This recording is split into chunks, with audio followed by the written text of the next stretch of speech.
Okay, well, this is kind of one that I wrote in jest, and since we were talking about publishing, this is called On the Road to Success. O Hercules, O Adonis, where are those editors who will publish me? Come, ye Furies, and do your wild dance. I will crouch on the other side with the net. Teach me, Aphrodite, the words of love, chérie, mi amor, my little bobbledyhead. How I long for your hot breath and black ink gesticulations. Yes, we will publish you now. I widen my chances and pray to all the gods. Hades is my favorite, for he is the only one to assure me, eventually, we will be in the same room. So, that's my little joke. I love that. That's very fiery. Thank you. Yeah, and actually it was rather thrilling because I read this on Monday, I believe, and there were a couple of editors in the audience. So, Yeah, let's hope it gets published. That's definitely fiery. I could see you reading that on Valentine's Day even. It would go over well. Maybe. For the erotic poetry reading. There's an erotic sense to that, even though, Yeah. Okay. I can read another one if you like. Lovely, yeah. This is another recent one of mine, and so this was influenced by a fellow poet from a long time ago, Sappho, and this is called Sappho's Question for You. You Neanderthal, where is your passion? Who argues with the deceased woman over the meaning of love?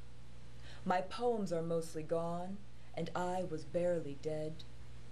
There is around you the scent of the underworld.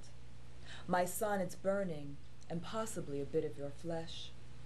I wish you could have saved your frenzy for children and spouses, and left my words alone. I was a woman who wrote out her heart, occasionally caressing another female soul. Why make me the petite, dark monster? You mistook me for a god only to kill them all. No student cuts their teacher's throat. Why didn't you recite my words and tell her they were your own? So that one actually has some similarities to the first one that I read. I was kind of using that Greek god imagery, and it's also a little bit, I won't say angry, but confrontational, or maybe, accusatory. Yeah, I could actually see that being published in a publication called Wee Moon, which is out of Oregon. It's kind of like a feminist, lesbian, quasi whatever thing, and it's but it's very strong. It's very stand up for yourself with a voice poem. Yeah, yeah. Do you find that reading your poems that you feel? I mean, I guess I don't want to put words in your mouth, but when you read your poems, do you find that you become the poem and you honestly feel like you have that voice? Or? Well, I think that is really the way to read a poem, and I do not always get there. In a way, it's like acting for me, where you're taking on whatever qualities your poem has, or if you're talking in the voice of a character, it'd be wonderful to really try and get into their head and speak the poem, and that is what I would like to do. I'm constantly trying to work on my poetry presentation. So absolutely, that's something that I think is wonderful for the piece, because when you're reading a poem to people, some people are really auditory, some people are more visual, so it's kind of nice to try and bring in different forms of that artistic expression. Yeah, definitely. It's an art form, the whole thing. It is. It really is. Yeah. So, well, if I was a young person sort of watching in on the show, thinking, gee, how would I, what's more important, my presentation, getting my poem published? I know I've seen people, even at the venue, that are wonderful writers, but they're so shy, and they get up there and they're like rushing through that poem. Right. Well, I think that there are a couple of things that a young writer can do. I won't say should do, but can do. And I kind of feel like I started late in these things. But one is, write as much as you can. Read as much as you can. Poetry, novels, whatever, and try and be varied about it too. Philosophy, because you never know where a poem's going to come from. Spirituality, maybe. Exactly. Even a science book, you never know where a poem's going to come from. And then try and go to the different readings, whether or not you actually read. Try and meet people. And in time, give yourself time. Don't be hard on yourself, as we tend to be, Yes. right? And if you mess up, you mess up. Tomorrow's another day. You know, it's not the end of the world. And just always try and focus on the writing, and let that be the most important thing for you. And occasionally maybe take a course or two. Absolutely, yes, absolutely. Workshop. And even if it's a workshop, or even joining some kind of a writer's group, which I personally would like to do eventually. Yeah.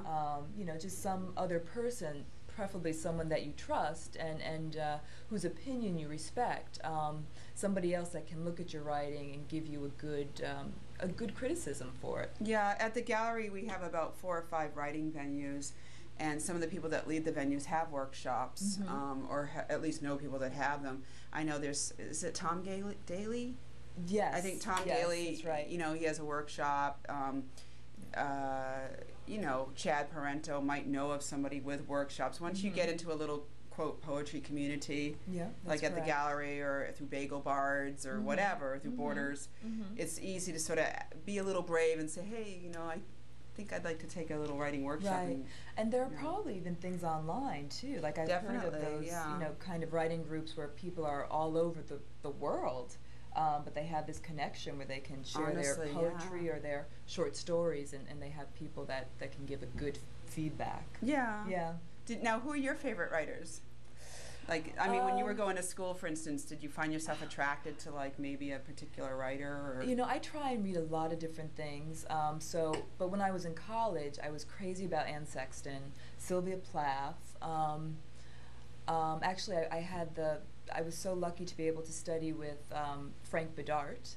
Oh. Yeah, a living poet, which is kind of exciting, right? Yeah. And I love his work a lot. I don't know. There's a huge, a vast amount of people that I really enjoy, and I'm always reading a book.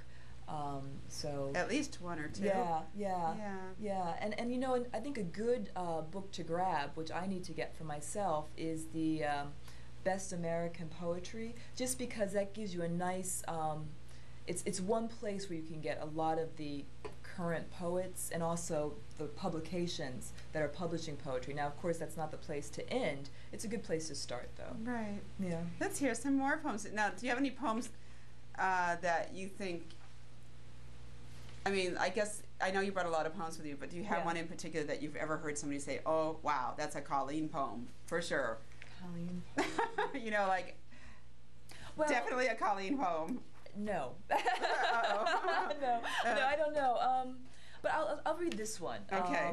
And actually, this one was published in the Spoonful Journal, which is an online journal. Oh, yeah. Yeah. It's called Girls Who Kill Themselves. Girls who kill themselves have a small mirror hidden in their locker.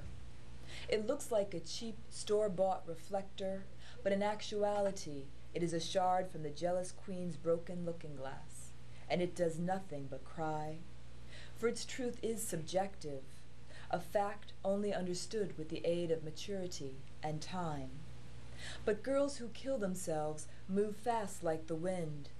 They are the wild Mustang horses which sometimes get caught and killed, who don't recognize freedom until it is lost.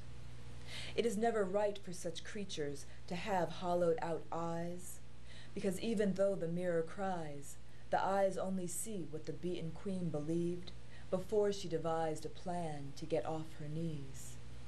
Girls who kill themselves see Sleeping Beauty's punishment as actually being the dream.